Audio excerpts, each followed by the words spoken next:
দলীয় নেতাকর্মীদের অনুপস্থিতিতেই মনোনয়ন জমা দিলেন কংগ্রেস প্রার্থীরা। দলীয় নেতাকর্মীদের অনুপস্থিতিতেই মনোনয়ন জমা দিলেন কংগ্রেস প্রার্থীরা।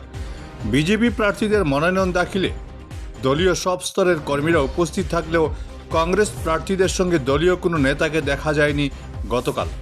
এতে অনেক প্রার্থী হতাশ হয়েছেন। এ নিয়ে বিভিন্ন মহলে তীব্র প্রতিক্রিয়া দেখা দিয়েছে। অনেকেই কংগ্রেস টিকিট থেকে বঞ্চিত হয়ে নির্দল প্রার্থী হিসাবে মনোনয়ন জমা দিয়েছেন।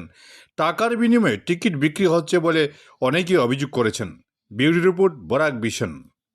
আমাদের পিএসসি কমিটির সব কর্মকর্তাদেরকে ধন্যবাদ জানাই যে আমার মতো একজন ছোট্ট দলের কর্মীকে এত বড় দায়িত্ব দেওয়ার জন্য। আমি আশা করি আমাদের দলের এই আশাটা আমি পুরা করব, বিপুল ভোটে জয়ী হয়ে আসব এবং আমি সমাজের সেবা করব। আর আপনাদের সবের দোয়া এবং আশীর্বাদের আমি কামনা করি। আমি শিলচর জেলা পরিষদ 17 নং শিলচর জেলা পরিষদ কংগ্রেসের। প্রথমে আমি আমার সংগঠনকে ধন্যবাদ দিই, ঐক্যবদ্ধভাবে সমর্থন করেছে, ওদেরকে আমি ধন্যবাদ জানাই। আমার জেলা পরিষদের এরিয়াটা হলো 3/14 ভুবনেশ্বরনগর শ্রীকুনা জেলা পরিষদ। এখানে আমাদের 7টা জিপি আছে এবং আমি আশাবাদী 101% আমি এই জায়গা থেকে জয়ী হয়ে আসব।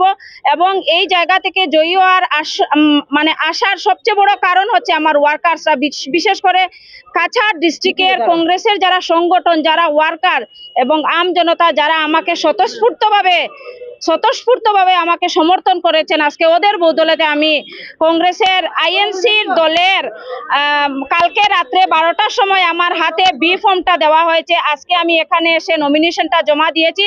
আমি সমগ্র কাছাড়বাসীর যারা কংগ্রেসের ওয়ার্কাররা যারা আছেন এবং আম জনতারা যারা আছেন সবাইকে আমার অন্তরের অঞ্চল থেকে ধন্যবাদ জ্ঞাপন করছি। আগামী দিনে আমি আশাবাদী এই অফিসে এসে ভুবনেশ্বরনগর শ্রীকুনা জেলা পরিষদের যেটা রুম সংরক্ষণ করা হচ্ছে, এই চেয়ারে বসে যাতে এই এরিয়ার 7টা জিপির সর্বধর্ম বর্ণ নির্বিশেষে আমি যাতে ওদের